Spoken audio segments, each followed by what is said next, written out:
Next time instead of... What are you doing?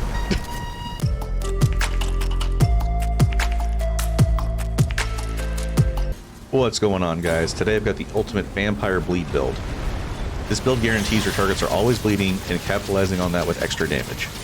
This build is featuring the Hunter and Archon class, as both of these classes can be used with Nightfall's weapon mod, which actually turns off or negates most class skills while in use. We're using the Hunter's Mark and Chaos Gate, as both of these effects will persist through the mod. And we're using the Archon class specifically, because this is a mod spamming build and with extra buffs from mods with this class.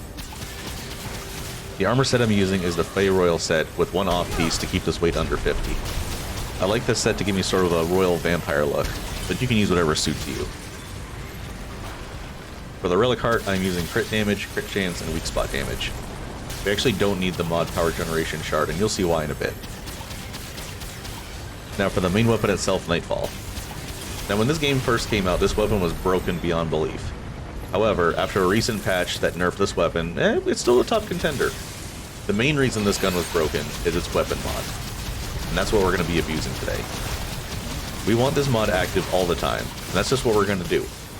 We're adding Twisting Wounds to this weapon to do a max bleed build.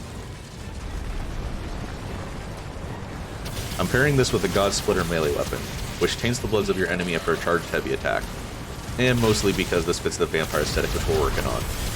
Hey, it's a game, we have to have fun with it after all, right? I also added the Vampire Blade Mutator, which gets bonus damage to bleeding enemies. And lastly, in our handgun slot, I wanted something full auto.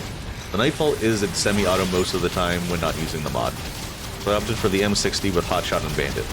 If you're switching weapons back and forth, you can hit the boss with burning and bleeding damage at the same time. For our amulet, there's actually two really good options. My personal favorite is the Abrasive Whetstone, which you can get from Cass as a rare item she can sell. But if she refuses to check the back to see if it's in stock, or you just don't have any good luck, the Ravager's Mark and Yesha is also a very good second option for this build. Now we've got 2 rings for this build that are mandatory, and 2 that can be swapped out with almost anything else depending on your playstyle. The White Pawn Stamp reduces our mod requirement by 10%, making the Nightfall mod more easily obtainable. Paired with the Farron Sigils ring, our mod should be available just after a single additional bullet after our mod runs out. This combo is insane. And I did test with some other mod rings, and this combo is the most consistent. I tried Spirit Stone, the Shiny Hog Lure, and the Stone of Malevolence, and they didn't generate more mod power than these 2 do. For the other 2 rings, I paired Xenia's Malice, which punishes our enemies for hitting continuous weak spots, and whether we're in semi-auto or full auto using the mod, this shouldn't be too hard to hit. This gun is super forgiving. Lastly, we have the Probability Cord, which might just be my favorite ring in the game right now. You're getting extra crits with the Whetstone Amulet, let's capitalize on that. Lastly, we have our traits. We get Longshot and Flask Caster from our classes, which are both great. And I've always liked to max Vigor, Endurance, Spirit, and Expertise in all my builds. After that, I have Footwork, which makes strafing enemy projectiles easier, and Handling for a no recoil build. But this could be switched to ammo reserves if you like an extra 40 rounds. For the last trait, I have Bark Skin, but this could be whatever survival trait you like.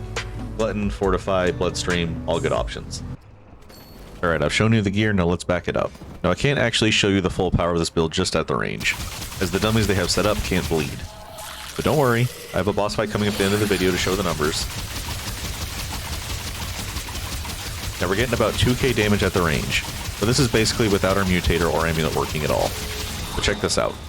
We exit the mod, fire 1 single shot, and our mod is ready to go again. Absolutely disgusting. Alright guys, that's it for the build. I do have 2 more fun builds in the works, 1 competitive build and 1 fun build for just messing around with. You're gonna love them both. Consider subscribing so you don't miss out on those builds, and more coming out real soon. Thanks for watching, and I'll see you in the next one. Peace.